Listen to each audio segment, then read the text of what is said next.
2 years before that, 1919, you had the Red Summer. Mm-hmm. Does that resonate for any of you? Well, it had red had a double implication there. Most notably in the sense that you're talking about the red blood that was spilled in the streets of this nation.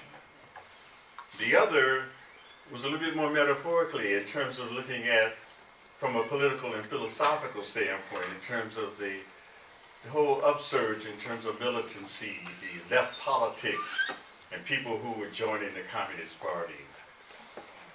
You know, I look around the audience here and I say, how many of you are Oklahomans? I mean, true, dyed in the bull, I mean, right all the way Oklahomans, okay? I see you, all right. And then I look out there and I see a New York t-shirt. Aha! Trying to make me feel at home, huh? I love it, right? Well, the Renaissance, the Harlem Renaissance was also occurring in the 1920s. Mm-hmm. And I'm sure that many of you are familiar with the Harlem Renaissance, or the Negro Renaissance, as many people called it. Certainly John Hope Franklin, your esteemed historian from this neck of the woods, he certainly recognized that in terms of what it meant in terms of the cultural upsurge and this kind of political development and economic kind of the zealous aspects that was happening all across this country from an African-American perspective, and certainly in the whole literary realm and in the musical realm. We cannot forget Duke Ellington and Louis Satchmo Armstrong and Bessie Smith in terms of the blues. You cannot forget the theater that was going on at that time, you know, the whole Paul Robeson experience. You heard of Zora Neale Hurston, right? All right. All this is a part and parcel then of this here Renaissance period that's going on. So taken together then, we have the Renaissance, and of course a certain optimism certainly prevailed there.